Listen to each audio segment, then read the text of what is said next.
Ce mois-ci, on souligne le premier anniversaire de la cyberattaque qui a touché Nova Scotia Power, le principal fournisseur d'électricité de la Nouvelle-Écosse. L'entreprise privée dit avoir perdu le contrôle de son système informatique avec l'intrusion de pirates russes et elle ne cesse de s'excuser de cette situation qui est loin d'être réglée.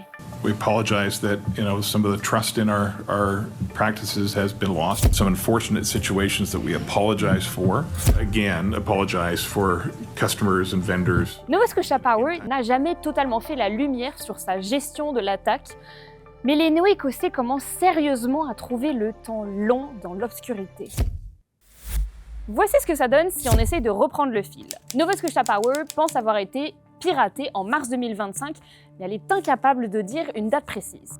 Le 1er mai, à peine une semaine après avoir informé ses clients de l'attaque, les pirates parviennent à voler des centaines de milliers de données personnelles. Nova Scotia Power va mettre 2 semaines avant de déclarer ses vols, et le 22 mai, toutes les données personnelles sont publiées sur le dark web. En décembre dernier, la direction a indiqué que le piratage a complètement déréglé le système de facturation. En attendant de le réparer, d'ici la fin du mois de mars, elle a fait des estimations calculées à partir de l'historique de consommation des années précédentes. Des estimations pas mal éloignées des montants habituels. J'ai payé tout de suite sans réfléchir. Puis après, je me dis, mais attends, est-ce que c'est bien ça que j'ai payé?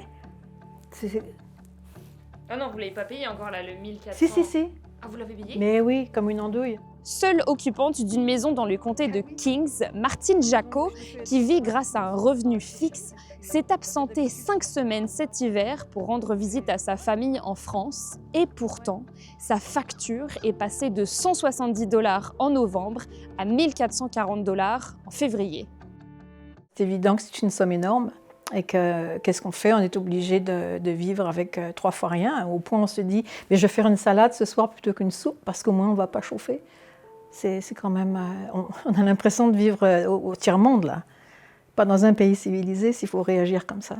La facturation est pourtant linéaire. Plus on consomme de l'énergie, plus la facture est élevée. Donc si des gens ont effectivement eu des factures avec des consommations d'électricité qui dépassaient ce qu'ils avaient habituellement, il y a un problème.